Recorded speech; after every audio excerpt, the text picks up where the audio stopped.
Қалай? Жалғыз өзің айтып тастасаң. Ештеңе қалдырғың келмеді ма маған?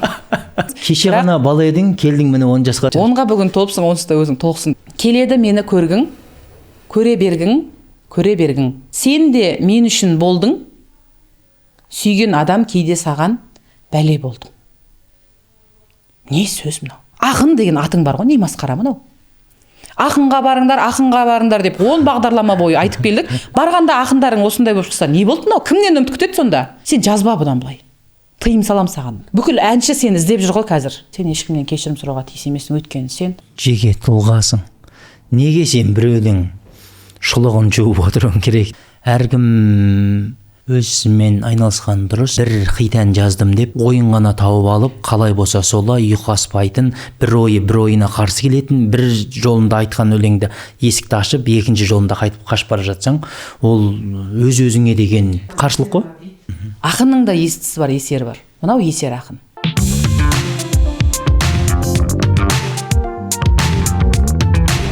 Ассаламуалейкум ардақты ағайын. Автор бағдарламасының кезекті шығарылымы сөз сақшылары Мөлдір Айтбай және Айтбек Тұрсынбай. Бүгін талқылайтын ән де көп, әуен де көп, саз да көп, бірақ біз бір әнге тоқталамыз, яғни әттең ай, одан кейін бір жақсы әнге шіркін ай. Қалай? Жалғыз өзің айтып тастасаң. Ештеңе қалдырғың келмеді ма маған? Бүгін бізде 10-шы шығарылым. Мерекелік шығарылым десек болады, 10-шы шығарылым. Алла қаласа 100-ші шығарылымға да жетіп жатармыз. Кеше ғана бала едің, келдің міне 10 жасқа деген өлең бар еді. 10 дегенге есіме түсіп кетті. 10-ға бүгін толыпсың, 10-сында өзің толықсың деген өлең бар еще. Жарайды, жақсы. Бүгін бізде тақырып қыздар. 10-шы шығарылым, мынандай бір дөңгелек шығарылым дейді ғой енді. Соған орай бізде бүгін қыздар.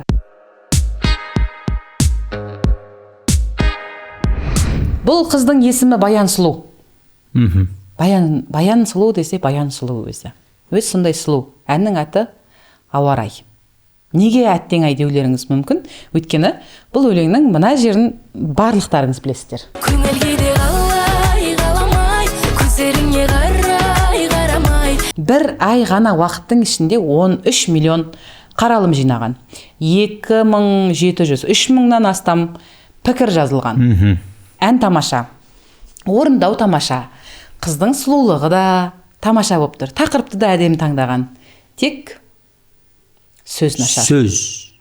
Енді біз осы уақытқа дейін ақынға хабарласыңыздар, ақынға қараңыздар деп жатырмыз. Сөзін жазған Рахымжан Рамазан. Осы жігіттің көптеген сөздерін естіп жүрмін мен. Қандай әндерге жазған? Осындай бағыттағы әндердің көбісінің сөзін осы Рахымжан Рамазан жазған. Қаламақыста біршама естіп жатам. Жақында бір құрбыма жазып беріпті, мен ана сөзді толықтай өзгерттім. Жақсы, сөзді оқиық. Рахымжан, егер Баян Сұлу бізді көріп жатсаң, мынау сын саған емес, бұл Рахымжанға. Тікелей. Өйткені сен қолыңнан келген жасадың.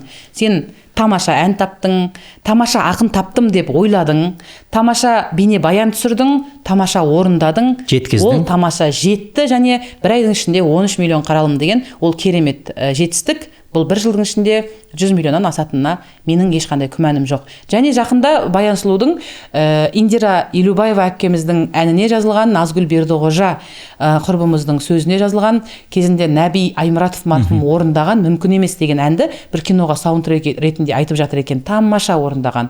Анау енді Нәби марқұм қайтыс болғалда қаншама жыл өтті. Одан кейін Ақбота Керімбекова айтты, Музарт айтты, айтпаған былайша келгенде Индира әпкеміз өзі автор ретінде орындады. Жалпы қазақ эстрадасында біраз адамдар бұны орындап шықты. Кейін Заман тобы орындаған да кездер болды. Баян Сұлудың орындауында мүлдем жаңаша бір өмір, қайтадан өмірге келген. Баян Сұлудың жалпы шығармашылығына үлкен табыс тілеймін. Керемет. Жасай бер.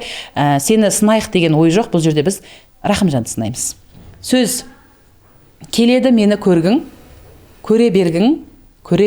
Сен де мен үшін болдың, сүйген адам кейде саған бәле болдың. Не сөз мынау? Бәле болды ма, несі Рахымжан? Ақын деген атың бар ғой, не масқара мынау?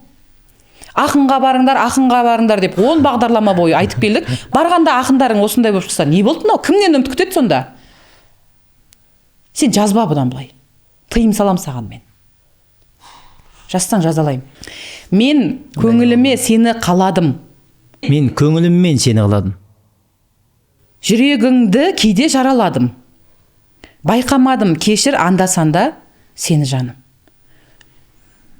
Аружан Оралбай деген керемет ақын қыз бар. Арайлым Мұраталиева деген керемет ақын қыз бар. Жадыра Байбұланова деген керемет ақын қыз бар. Айзада Рахымжан деген керемет ақын қыз бар. Мен бармын. Көп, ақын қыздар көп. Қыздар, қызға жазғызыңыздар, реті келсе, махаббат туралы өлең болса, жігітке еркелегіңіз келсе, қызға жазғызыңыздар. Мынау не? Байқамай кешір анда-санда сені жаным. Байқамауға, сен байқамаған үшін кешірім сұрауға тиісті емессің, Баян сұлу сен. Сен байқамау керексің керісінше. Сен байқамағаның үшін құндысың. Не мынау? Көңіл кейде қалай қаламай, көздеріңе қарай қарамай, іштегі сезім ауарай, кейде былай, кейде былай. Иә, бұл жері тамаша. Бұл жері енді хит болып тұр. Осы жер үшін бүкіл әнші сені іздеп жүр ғой қазір. Осындай бір атып кететін жер дейді. Тағы не деп айтатын осындай жерді? Кілт сөз дейді әндегі. Фишка дейді, иә. Осындай бір фишка. Осы фишканы сен тауып бересің әншілерге. Сол үшін олар сені іздеп жүр да, сен қалағаныңша қаламақыңды алып, болмайтын нәрсе жазып жүрсің. Дұрыс емес мынау. Мына жеріңе әңгіме жоқ, керемет. Сезімді саған аштым, кейде қаштым. Не үшін ашады ол қашатын болса? Неге ашқызады онда оны қашқызатын болса? Ұйқас үшін шығар аштым, қаштым. Мен мынандай көрген кезде мен ашпын. Сені әуреге салдым, кешір мені, кейде саған қарамадым. Кешірім сұрама Баян сұлу ешкімнен. Рахымжан жазып берсе де, басқа жазып берсе де, сен ешкімнен кешірім сұрауға тиіс емессің, өйткені сен жеке тұлғасың. Неге сен біреудің шұлығын жуып отыруың керек деп бір коучтар бар еді ғой. Мен бай болуды үйретемін деп қояды, өзінің тышқақ жоқ. Әркім өз ісімен айналысқан дұрыс, және бір хит ән жаздым деп, одан кейін деп ойын ғана тауып алып, қалай болса солай ұйқаспайтын, бір ойына қарсы келетін, бір жолында айтқан өлеңді есікті ашып, екінші жолында қайтып қашып бара жатсаң, ол өз-өзіңе деген қарсылық қой. Ақынның да естісі бар, есері бар. Мынау есер ақын. Рахымжан, көріп отырсаң саған сәлем, бетіңе де айта аламын осыны. Бұл әнге мынау қайырмасын қалдырып, шумақтарын басқаша өзгертіп, жаңадан сөз жазып беруге дайынбыз. Баян сұлу, қажет деп тапсаң жазарсың.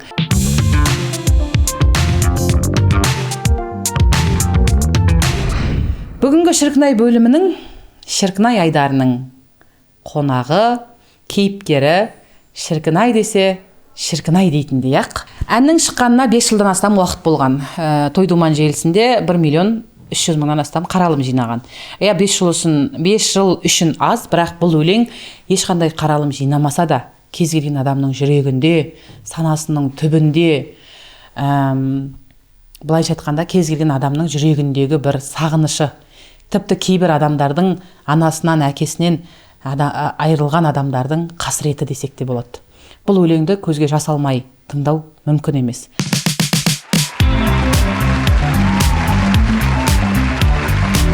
Әнін жазған Ерғали Көшербаев, сөзін жазған Аян Сейітов, орындаушы Динара Кемелхан. Әннің аты Қара шаңырақ. Қара шаңырақ. Әнге 700-ден астам пікір жазылған, бірақ бұл әннің нақты бағасы емес. Бұдан артық қаншама адамнан мен осы өлең туралы пікір естіп жатырмын. Бірінші өлең шыққан, Аянның өзінің басындағы тағдыр, атасының, әжесінің көзін көрген, иісі сіңген шаңырақта, кейін олар жоқ болған кезде қара шаңырағына барып, өзі былай кішкентай кезімізде үйімізде ойнап жүрген кезде, мысалы мен өзімнің Қызылорда қаласында Тасбөгет деген жерде мен өзім қара шаңырағым бар, әлі де Аллаға шүкір. Сол кезде мына зал деген бөлме болады, осы қонақты күтетін бөлме. Сол бөлменің арғы басынан бергі басына доп қуып жүгіріп ойнайтынбыз.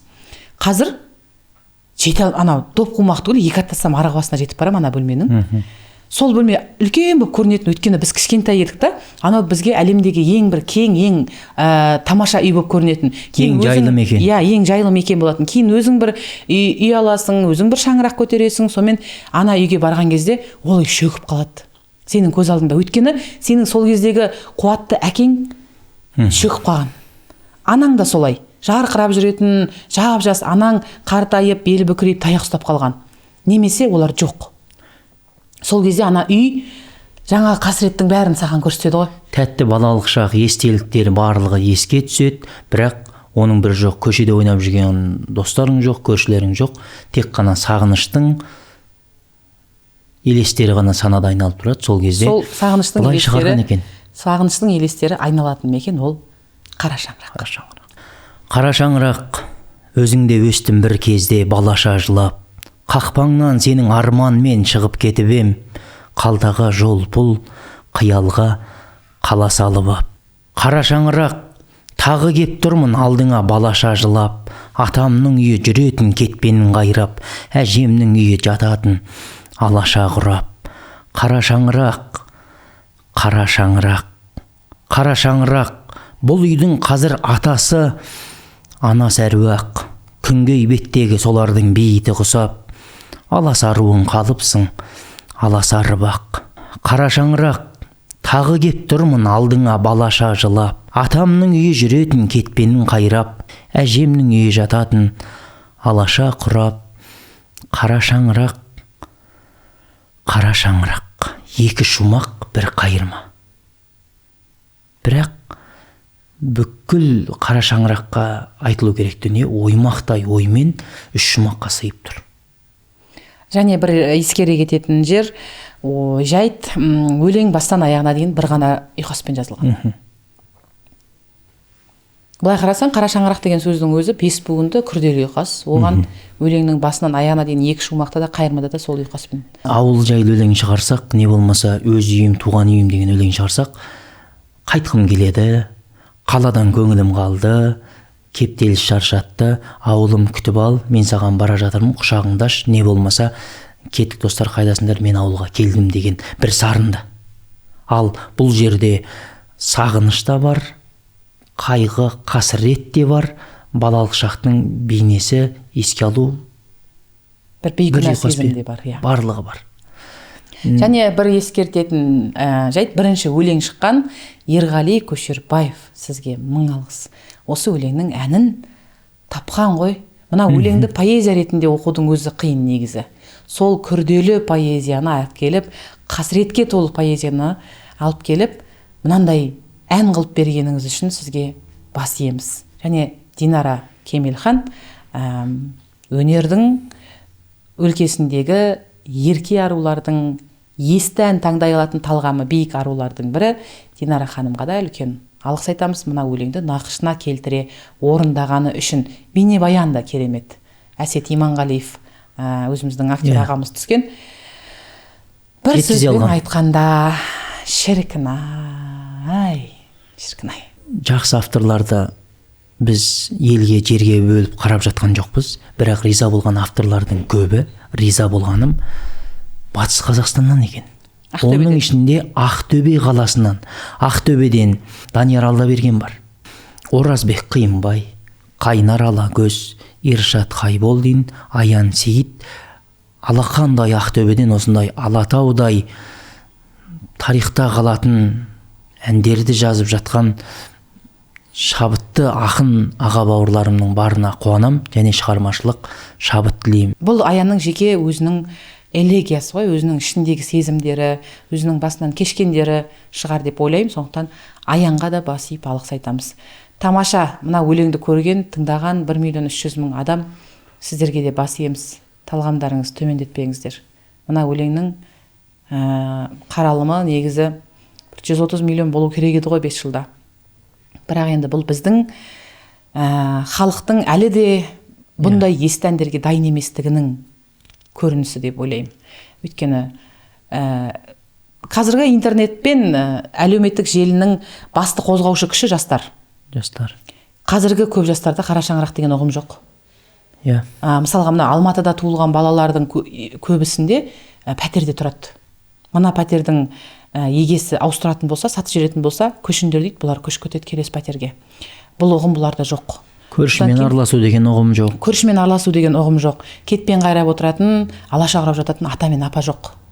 Маникюрға баратын, ертегінің орнына келінін өсектейтін енелер бар. Осындай әжелер көріп жатыр. Немере кімге барарын білмейді. Өйткені немере әжесі мамасын жамандайды, мамасы әжесін жамандайды, папасына тығылайын десе, папасын басқа атып жүр. Осындай балалар өсіп жатыр. Сондықтан мен мынау қаралымның аз болғанына ешқандай өкпелемеймін. Өйткені қара шаңырағы азайып бара жатқан қоғамнан біз ағайын. Қара шаңырағын сағынған адамдардың қара шаңырақ деген түсінікті ұғатын адамдардың аз екенінің көрсеткіші.